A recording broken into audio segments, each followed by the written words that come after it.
Bienvenidos a La Trinchera en la mañana de este domingo 1 de febrero de 2026. Son las 8:21, 7:21 en las Islas Canarias. Y antes de comenzar a repasar las principales noticias, os recordamos que nos gusta escuchar vuestras opiniones. Vuestras opiniones son la esencia de este programa. Hoy preguntamos, ¿crees que Sánchez ha usado a los pensionistas como rehenes con el decreto Ómnibus? Podéis participar a través del número de WhatsApp al que nos podéis enviar vuestras notas de audio. En nuestro espacio de tertulia iremos escuchando vuestras opiniones. El teléfono es el 689 33 74 44. Repito, 689 33 74 44. También podéis opinar y contactar con nosotros a través de nuestra cuenta de Twitter, @trincherallamas. Además, os recordamos que tenéis disponible la playlist de La Trinchera con todas las canciones que suenan en el programa. La podéis encontrar en Spotify. Ahora sí, vamos a repasar la actualidad del día con Javier García. ¿Qué tal, Javier? Buenos días, ¿cómo estás? ¿Qué tal? Buenos días, Manuel. Hoy es 1 de febrero, este próximo martes, día 3, se va a cumplir un mes de la detención del dictador Nicolás Maduro en Venezuela, también de su esposa Cilia Flores, por parte de Estados Unidos. Ambos están recluidos en una cárcel neoyorquina, donde esperan su próxima audiencia el 17 de marzo, a sabiendas incluso de que pueden pasar el resto de sus vidas en la cárcel. Hay que recordar también que las fuerzas estadounidenses les acusan de conspiración narcoterrorista y también de conspiración para importar cocaína, entre otros cargos. A partir de esas detenciones, el presidente de Estados Unidos, Donald Trump, aseguró que en Venezuela iba a comenzar un proceso de transición hacia la democracia bajo su supervisión. Para ello remarcó que la encargada de llevar a cabo ese proceso iba a ser la que hasta entonces era la número 2 de la dictadura, Delcy Rodríguez, y que no iba a ser la opositora María Corina Machado, la líder opositora, ¿no? Según los analistas, esta maniobra se debe a que para terminar con el régimen hay que hacerlo, dicen, desde dentro, ya que el control del ejército lo tiene el chavismo, y aseguran que nombrar presidenta en un primer momento a María Corina Machado podría haber desencadenado en una guerra interna, en una guerra civil. Esta semana ha hablado el secretario de Estado de Estados Unidos, Marco Rubio, de los avances de ese proceso de transición.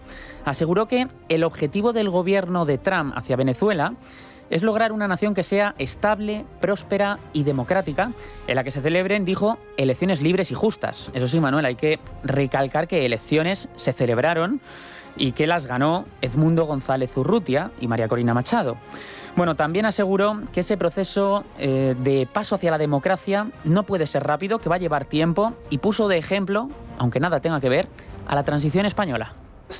Esto no es algo sin precedentes. Puedo señalar varios lugares: España, Paraguay, dos ejemplos de lugares en los que hubo una transición de un régimen autocrático a un régimen democrático, y tomó tiempo.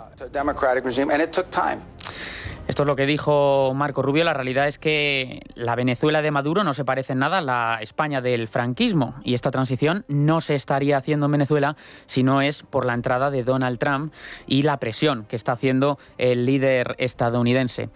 Va a cumplirse un mes, como decimos, de la detención del narcodictador, pero salvo el relevo de mando dentro de la estructura del régimen chavista, la implementación de una serie de medidas ajustadas a las exigencias de Trump y la liberación parcial de presos políticos, para el venezolano común, Manuel, el ambiente en el país se mantiene como siempre, entre la incertidumbre y la tensión que se vive en Caracas. La noticia que más ha resonado en las últimas horas es la que ha dado Delcy Rodríguez, la que anunció la nueva dictadora este viernes. Dijo que iba a realizar una amnistía general para los presos políticos que todavía pueblan las mazmorras del Helicoide y otras cárceles del país. Desde la sede del Tribunal Superior de Justicia, Delcy Rodríguez escenificó un supuesto aperturismo condicionado por la presión externa, como decimos, y el colapso del aparato sucesorio. Que hemos decidido impulsar una ley de amnistía general que cubra todo el periodo político de violencia política de 1999 al presente, y encargo a la Comisión de Revolución para la Revolución Judicial y al Programa para la Convivencia Democrática y para la Paz para que en las próximas horas, instalados en urgencia, presenten la ley ante la Asamblea Nacional. Qué suave está la miserable Delcy Rodríguez, la dictadora, la responsable del sistema de represión en Venezuela. Delcy Rodríguez, mano derecha de Nicolás Maduro, es tan miserable, tan criminal como el propio Maduro o más. Pero ahí está, suave como la seda. ¿Por qué? Pues gracias precisamente a la presión de la administración Trump, que se lo dijo claramente. Si no obedeces nuestras directrices, tu futuro será el de Nicolás Maduro en la cárcel o incluso peor, bajo tierra.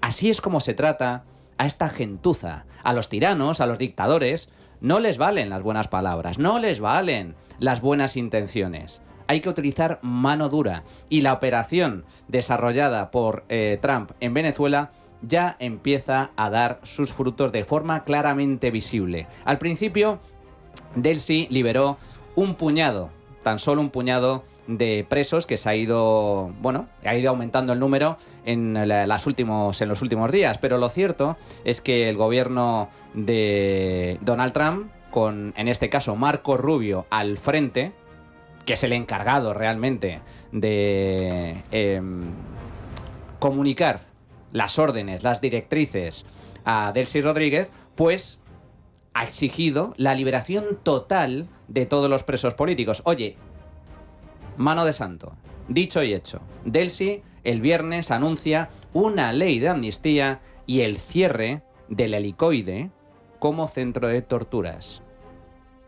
¿Ha hecho más Donald Trump en un solo día, con esa operación quirúrgica de gran éxito para detener a Maduro y a su esposa en Caracas, que todos los progres y toda la izquierda internacional durante años, que lejos de combatir la dictadura, la han apoyado e incluso algunos se han beneficiado de ella?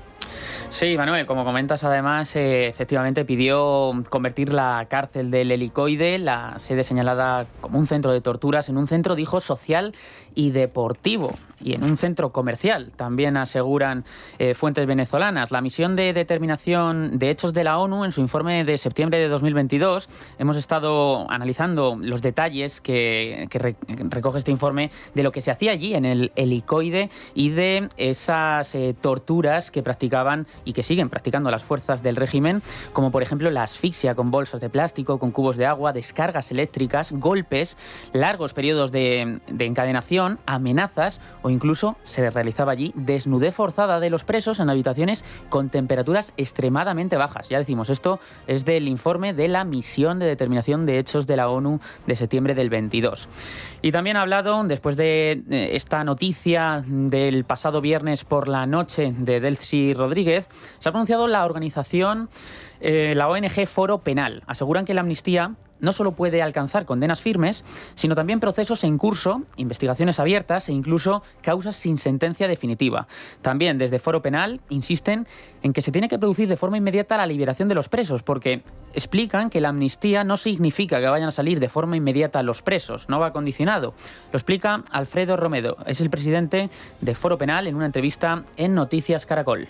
Se puede liberar a las personas de manera inmediata. Quedan esos 700 personas que quedan presas políticas aproximadamente, se pueden liberar inmediatamente. No requiere amnistía. Cuando digo que la amnistía no es automática, es que la amnistía para liberar, por ejemplo, presos políticos, no es que hay una ley y todos se liberan mágicamente, no. La amnistía sí establece, por ejemplo, la liberación de personas, cosa que tampoco funciona así. Hay que ir a un tribunal, solicitar que aquí está la amnistía, que liberen a X persona o la otra, ¿no? Eso entonces, repito, no puede supeditarse la amnistía, la liberación de presos políticos a la amnistía. Y en cuanto a la amnistía, hay que ver cuál es el proyecto que se discute y debe incluir toda la sociedad, sobre todo civil, y debe funcionar para la reparación de las víctimas, porque ese es el enfoque fundamental. Otra cosa importante que ha dicho también esta ONG, dice que la amnistía no se debe de convertir en un manto de impunidad para los que han violado los derechos humanos y que contribuya la amnistía al desmantelamiento del aparato represivo de persuasión política. Aún son muchos los presos políticos que están en las cárceles y los familiares insisten en que se ponga de inmediato a estas personas en libertad. Es, por ejemplo, el testimonio de Carolina Castillo, que ha dicho cómo ha contado en un medio de comunicación cómo la policía se llevó de sus manos a su hijo, cuando su hijo tenía tan solo 16 años, se lo llevaron por no llevar célula. Célula es la documentación. Su hijo era un estudiante, iba a graduarse incluso en bachillerato, y fue acusado de terrorismo agravado y ni siquiera participó en ningún tipo de manifestación porque iban de compras. El joven ahora tiene 22 años, sigue en la cárcel y el testimonio, como decimos, recogido es del periodista Seir Contreras allí en Venezuela. Bueno, nos íbamos pasando por la avenida principal del cementerio, estaba una alcabala, nos estaban pidiendo cédula. Mi hijo era el único que no tenía cédula, estaba con mis dos hijos, mi hijo mayor, mi hija de 10 años y él que es el del medio. Mi hijo no tenía cédula y los policías me lo quitaron de la mano, se lo llevaron por la Quebradita 2. Me dijeron que en la Quebradita 2, si yo le llevaba la cédula, me entregaron. Mentira. Pasó una semana, dijeron que no tenían sistema.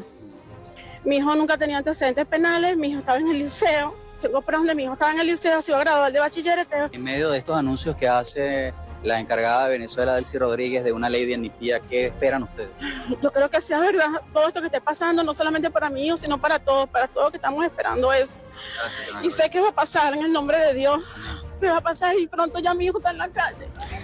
Pero aunque se produzcan, Manuel, excarcelaciones, los presos no han disfrutado de una libertad plena, sino que siguen siendo víctimas de un régimen de puerta giratoria y control social. Por ejemplo, tienen prohibida la salida del país, no pueden realizar declaraciones a la prensa, están inhabilitados incluso para acceder a empleos y tienen un riesgo constante de extorsión policial. La líder opositora, Premio Nobel de la Paz, María Corina Machado, habló en un foro en Cartagena de Indias y así valoró esta nueva medida. Y hay presos que han sido desaparecidos, detenidos en las últimas semanas, después del 3 de enero. Son 16 personas que han sido detenidas y que permanecen presas en estos últimos meses. Evidentemente, el aparato represivo del régimen es brutal, ha respondido a los intereses de las múltiples fuerzas criminales que conforman este régimen. Obviamente no es algo que voluntariamente el régimen haya querido hacer, sino es producto de la presión real que ha recibido por parte del gobierno de los Estados Unidos. Ojalá sea así y ojalá los más de 700 presos que aún permanecen en los centros de tortura en Venezuela puedan estar con su familia muy pronto. La amnistía de Delcy Rodríguez por ahora parece más un intento de evitar el juicio de la historia que una voluntad real de democratizar el país, que todavía cuenta por miles a las víctimas de la persecución política y el exilio forzoso. Por cierto, Manuel, también se pronunció el ministro de Asuntos Exteriores de aquí, de nuestro país, de España, quien se ofreció a su homólogo venezolano el apoyo de España para ese proceso de transición. Resulta llamativo. Cabe recordar que Sánchez ha sido crítico, muy crítico, con la intervención de Donald Trump en el país caribeño, incluso que el gobierno de España de Pedro Sánchez no reconoció a Edmundo González como ganador en las elecciones del año 2024. Aquí en el Congreso de los Diputados se reconoció a Edmundo González, pero con los votos del Partido Popular, de Vox, UPN, Coalición Canaria y el PNV. Y el Partido Socialista votó en contra. Y también Pedro Sánchez ha venido defendiendo desde el primer momento a Zapatero, fiel aliado del chavismo, como mediador en Venezuela. Precisamente les íbamos a hablar de Zapatero porque hoy publica el diario El Mundo una exclusiva que Zapatero cobró 450.000 euros del asesor de Plus Ultra, Julio Martínez Martínez, en concepto de consultorías globales durante 6 años. Es una información que lleva ahora mismo en portada el diario El Mundo. Julio Martínez fue detenido, ya saben, en una operación por blanqueo de capitales en torno a la aerolínea Plus Ultra, española de capital venezolano, que fue rescatada por Pedro Sánchez con una inyección, Ignacio Bravo, muy buenos días, de 53 millones de euros. Buenos días, Javi. El contrato entre la SEPI y la aerolínea española de capital venezolano Plus Ultra ha desvelado nuevas informaciones que señalan nuevamente al expresidente del gobierno, José Luis Rodríguez Zapatero. Según ese documento, el representante de la aerolínea e imputado, Julio Martínez Martínez, comunicó a la Sociedad Estatal de Participaciones Industriales que entre las facturas que tenía que abonar con el rescate figuraba al menos una de análisis relevante. Recordemos, la sociedad que pagaba a Zapatero por sus supuestas labores de consultoría. Dicha factura se pagó gracias a la inyección pública y aunque esa en concreto ascendía a los 36.000 euros, la documentación recabada apunta a que la aerolínea, gracias al rescate aprobado por el gobierno, habría abonado a la sociedad de Julio Martínez Martínez Martínez cerca de $500,000 por mediaciones en Venezuela. Una información publicada por El Mundo que certifica que el amigo del expresidente se habría forrado al fichar por Plus Ultra, pero Zapatero tampoco se queda atrás, porque según publica, como bien dices Javi, esta misma mañana el diario El Mundo, el expresidente habría cobrado alrededor de 450.000 euros por sus asesorías en la empresa de su amigo y consejero de Plus Ultra. Según esta información, el expresidente socialista percibió unos 75.000 euros anuales durante al menos 6 años. En concreto, hay que recordar, la sociedad Análisis Relevante cobraba de Plus Ultra por la intermediación ante las autoridades del gobierno que presidía Nicolás Maduro para solventar problemas de aduanas, incidencias en el envío de material para los aviones de la compañía o la búsqueda de oportunidades de negocio. Tras destaparse esta información por El Mundo, ese periódico se puso en contacto con José Luis Rodríguez Zapatero, quien asegura que responden a la prestación de sus consultorías globales e incide en que se ajustan a la legalidad. Y añade además que todos los importes los ha declarado Hacienda, aunque no ha precisado ni las cantidades ni el contenido de sus servicios profesionales. Bueno, pues información muy relevante la que publica hoy el diario El Mundo con ese cobro de Zapatero de hasta 450.000 euros, que se dice pronto, 450.000 euros a través de esta sociedad de su amigo íntimo. El amigo íntimo que a su vez trabajaba para Plus Ultra. Los datos son los que son. Zapatero intermedió en el rescate de Plus Ultra, según han testificado, según han informado, según han afirmado José Luis Ábalos, Aldama. Zapatero presionó para que se produjera ese rescate incomprensible. Acuérdense, año 2020, en plena pandemia, el gobierno saca un fondo para rescatar empresas estratégicas. Empresas estratégicas, todo el mundo entiende lo que puede significar. Empresas importantes, relevantes, con miles de empleos, cuya caída esté injustificada porque la empresa es solvente. Solo que, claro, en medio de la pandemia, pues requieren una inyección de dinero público para evitar que la empresa quiebre como consecuencia de un evento coyuntural, como es una crisis sanitaria. Pero es que Plus Ultra no era estratégica. Plus Ultra era una compañía, una aerolínea de Chichinabo. Era la nada absoluta en el sector de la aviación. No tenía aviones, no tenía vuelos, pero tenía conexiones con Venezuela. Y hete aquí que el gobierno decide que Plus Ultra es una compañía estratégica merecedora de un rescate público. 53 millonazos de euros, a pesar de que la compañía estaba en números rojos, a pesar de que los técnicos han afirmado que la compañía estaba en causa de disolución. Es decir, estaba quebrada. Pero el gobierno de Pedro Sánchez salió al rescate de la misma. Y según Ábalos, según Aldama, gracias a la intermediación, a la ayuda inestimable de José Luis Rodríguez Zapatero. Pues bien, ahora descubrimos que Zapatero cobró de su amigo íntimo, que estaba contratado a su vez por Plus Ultra. Cobró durante años de su amigo detenido en el caso Plus Ultra, el señor Martínez, por consultorías globales. Las operaciones se articularon a través de Análisis Relevante, una de las sociedades de Julio Martínez investigadas por blanqueo. El esquema es el siguiente, es muy sencillo. Plus Ultra contrata a Julio Martínez, amigo íntimo de Zapatero, como asesor externo. Martínez, a su vez, a través de una sociedad, contrata a Zapatero también como asesor, como consultor estratégico. Ahí cabe de todo. Ser consultor estratégico es... ¿Qué es ser consultor estratégico? Ahí cabe absolutamente de todo. La cuestión es que Martínez contrata a Zapatero como asesor y, oh casualidad, Plus Ultra es rescatada por el gobierno con 53 millones de euros de dinero público. Detienen a Martínez.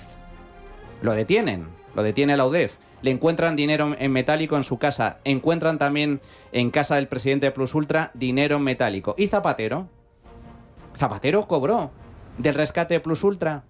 Él dice que no, pero sí reconoce que ha cobrado de Julio Martínez.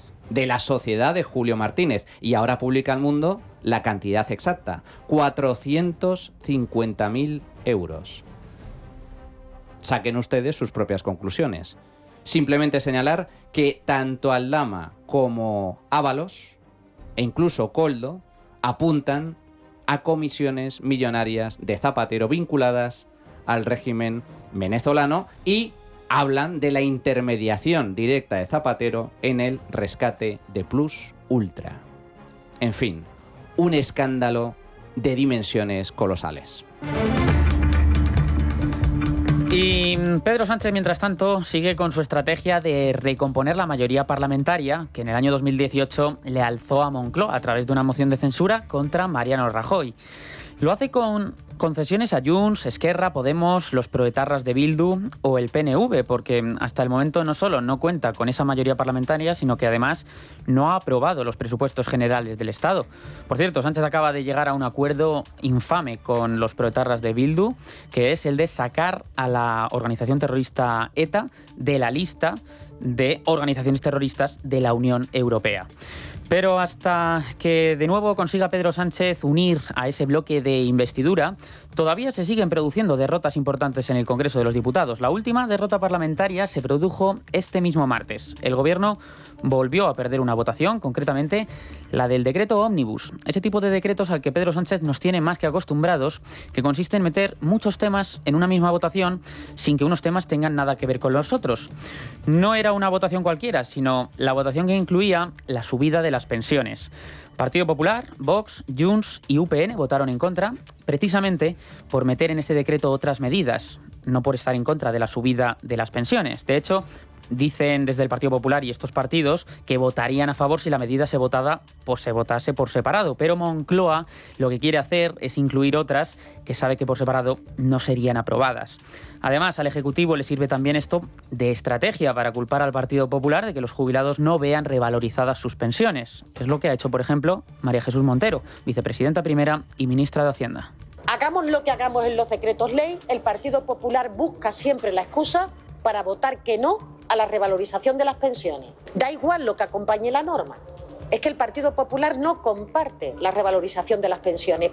Esa es la estrategia de Moncloa, culpar al PP, y los de Feijóo dicen que si se lleva el decreto por separado, un decreto limpio, la medida será aprobada sin ningún tipo de problemas. No van a utilizar a los pensionistas de rehenes.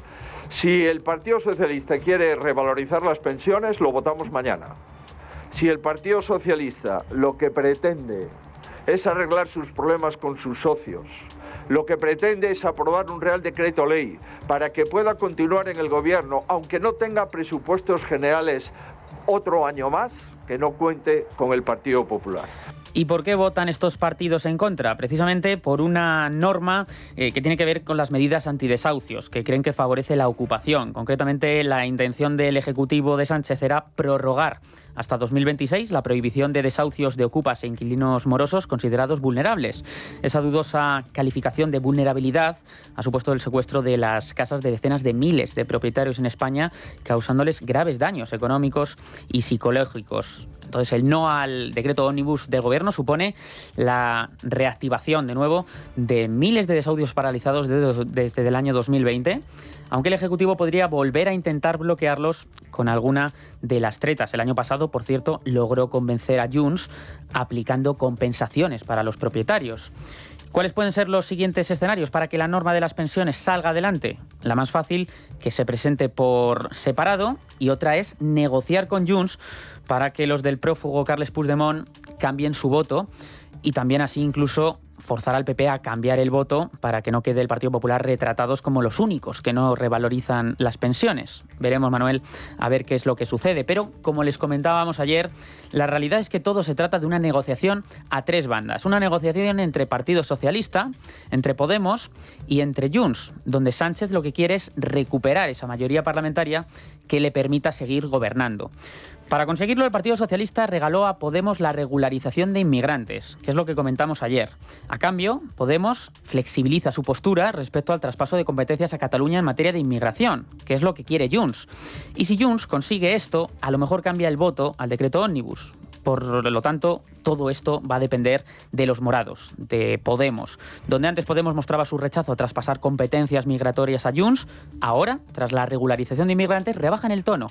Dicen estar abiertos a negociar con Junts. Lo ha dicho Ione Belarra, es la secretaria general. Nosotras podemos negociar un texto sin racismo y, por desgracia, el racismo no estaba solo en el preámbulo, sino también en toda la delegación de unas competencias, que es una política migratoria, una política de extranjería que es abiertamente racista. Es que tenemos una ley de extranjería en España que es enormemente racista.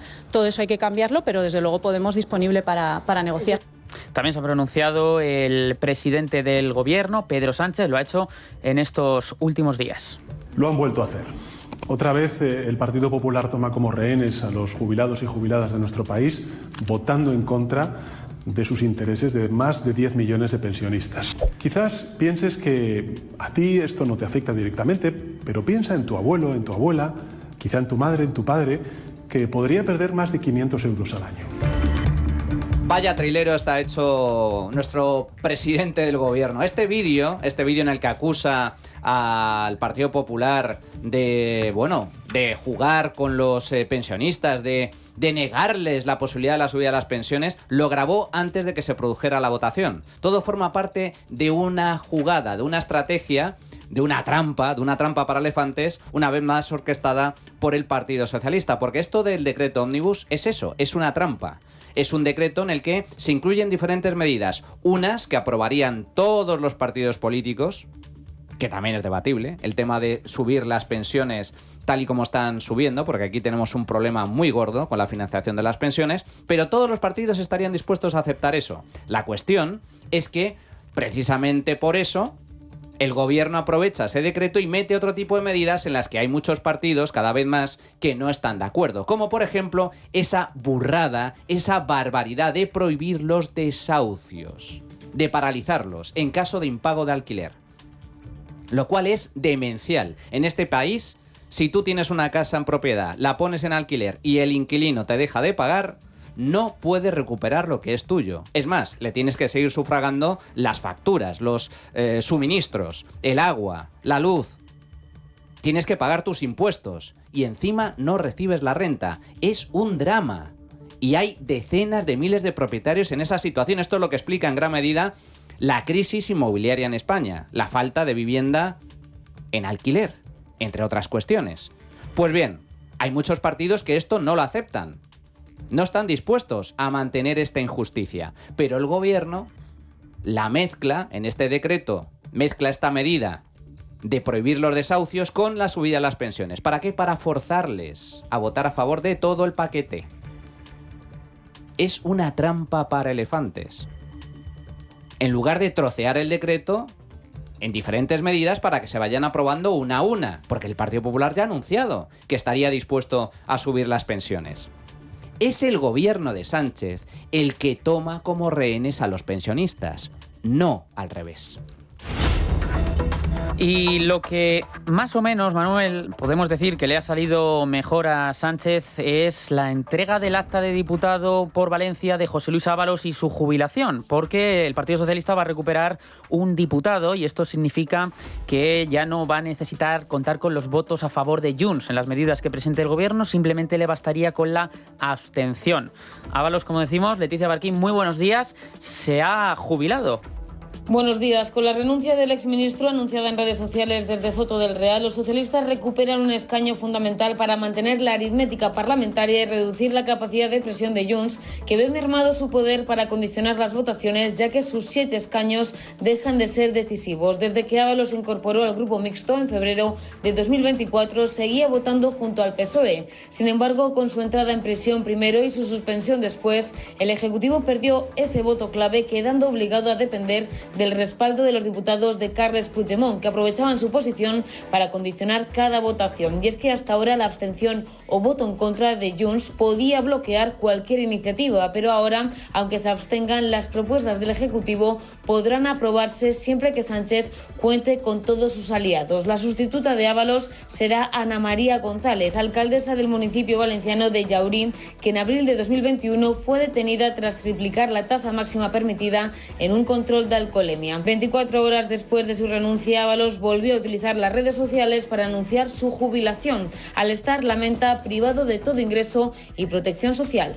Gracias, Leticia. El nexo corruptor de la trama Koldo, Víctor de Aldama, declaró este jueves en la Audiencia Nacional en calidad de investigado por su supuesta pertenencia a la trama hidrocarburos, junto a otros empresarios como Claudio Rivas y también Carmen Pano. Estos habrían tramado para conseguir una licencia de hidrocarburos sin presentar toda la información necesaria, con el objetivo de, posteriormente, defraudar impuestos a Hacienda. Aldama aseguró ante el magistrado instructor de la causa que tiene pruebas de la supuesta financiación irregular del PSOE y también, Paco Cobos, buenos días, de la Internacional Socialista. Buenos días. Víctor de Aldama ha revelado en la Audiencia Nacional esta semana que tiene pruebas de la financiación ilegal del PSOE y de la Internacional Socialista, de la que también es presidente Pedro Sánchez. El empresario asegura que la dictadora venezolana y entonces vicepresidenta de Maduro, Delcy Rodríguez, le entregó un sobre en el que guarda esas pruebas, que estarían relacionadas con la petrolera venezolana PDVSA. Fuentes jurídicas consultadas por Es Radio han explicado que Aldama no habría dado más detalles ante el juez Santiago Pedraz, porque antes de hacerlo quiere negociar con Fiscalía.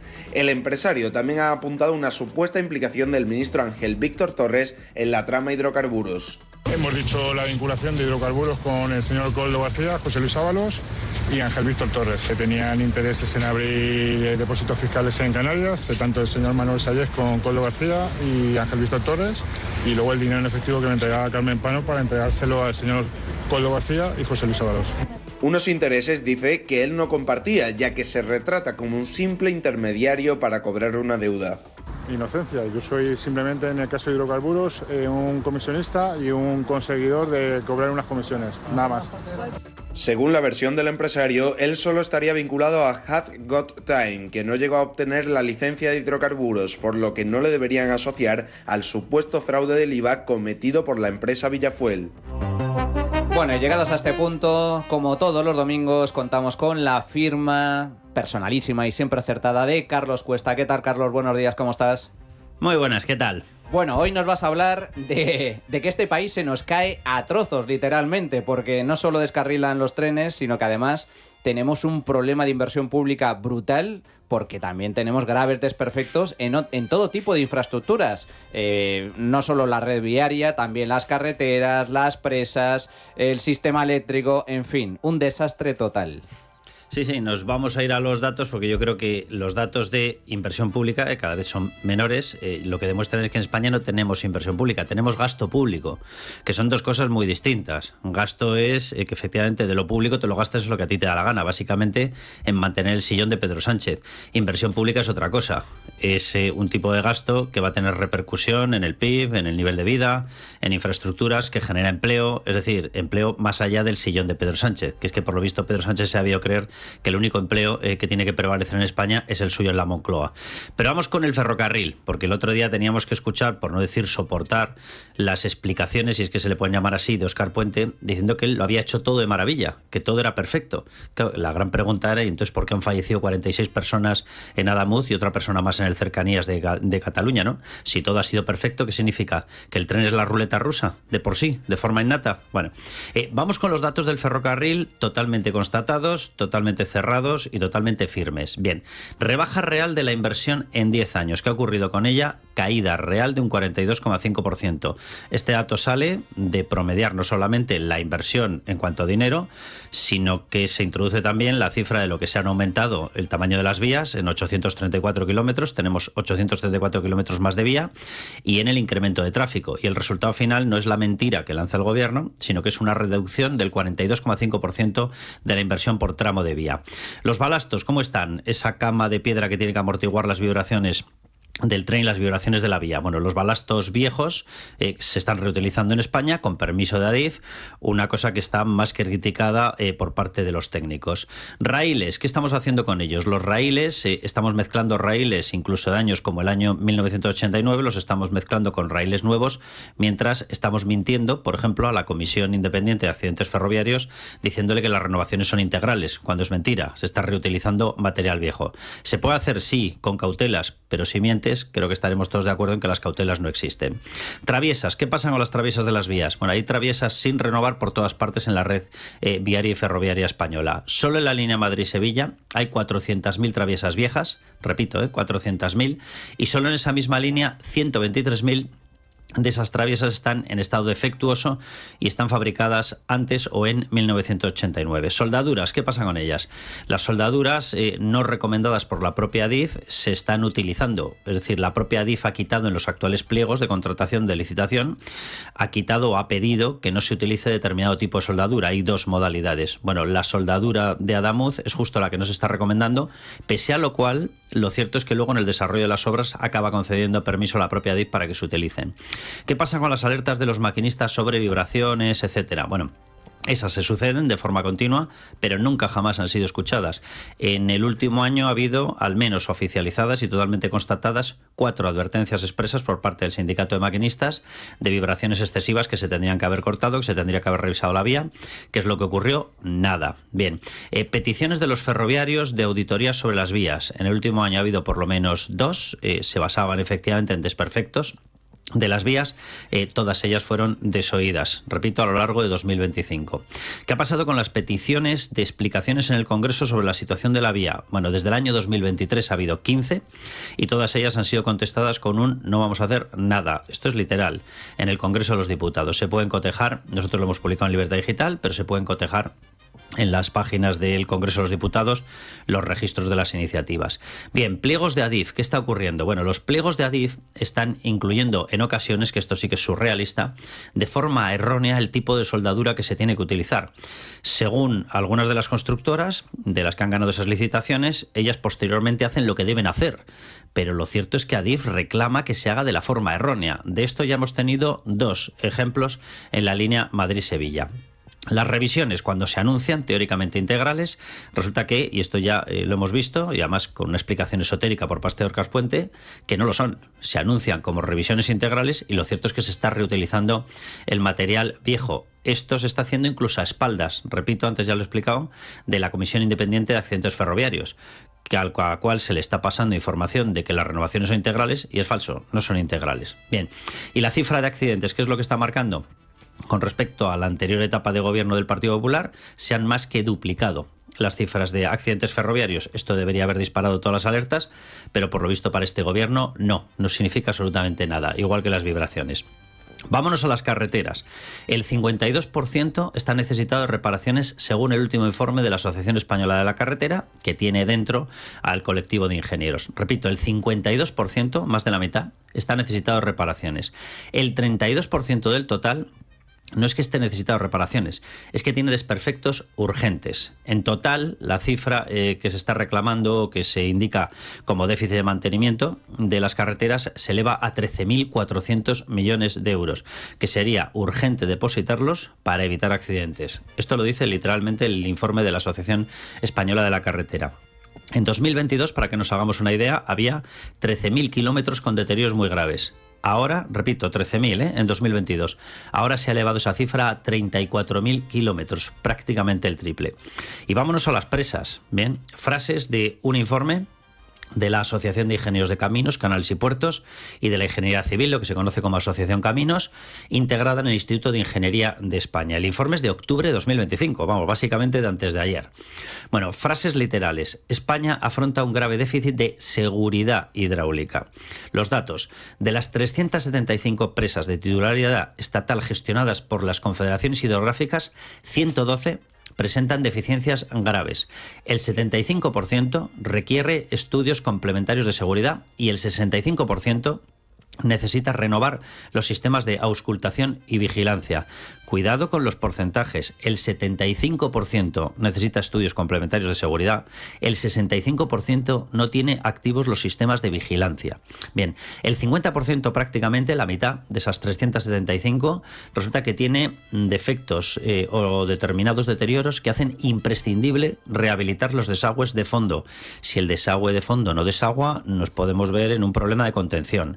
Bien, y 3/4 partes del total de las 375 carecen de plan de emergencia No tienen sirenas, no tienen señalización de evacuación, no hay protocolos activos ante un riesgo de colapso, etc., etc. Y cuidado, todo ello cuando resulta que en España, pues por nuestra particularidad, resulta que el 40% de esas presas están clasificadas como de categoría A. ¿Qué significa eso?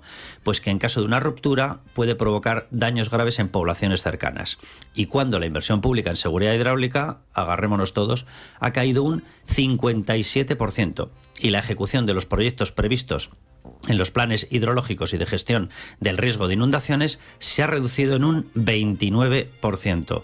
Lanzaron los ingenieros una advertencia final y dijeron literalmente: sin dinero no hay seguridad. Nos suena, ¿verdad? Lo podríamos aplicar a los trenes, lo podríamos aplicar a las carreteras. En resumen, ¿dinero? Hay, ya lo creo que sí hay. Nos están saqueando 180.000 millones más en impuestos y cotizaciones sociales que cuando llegó Pedro Sánchez, y en los presupuestos el techo de gastos ha incrementado por encima de 80.000 millones adicionales con respecto al momento de su llegada. Pero ese dinero no se utiliza para nuestra seguridad.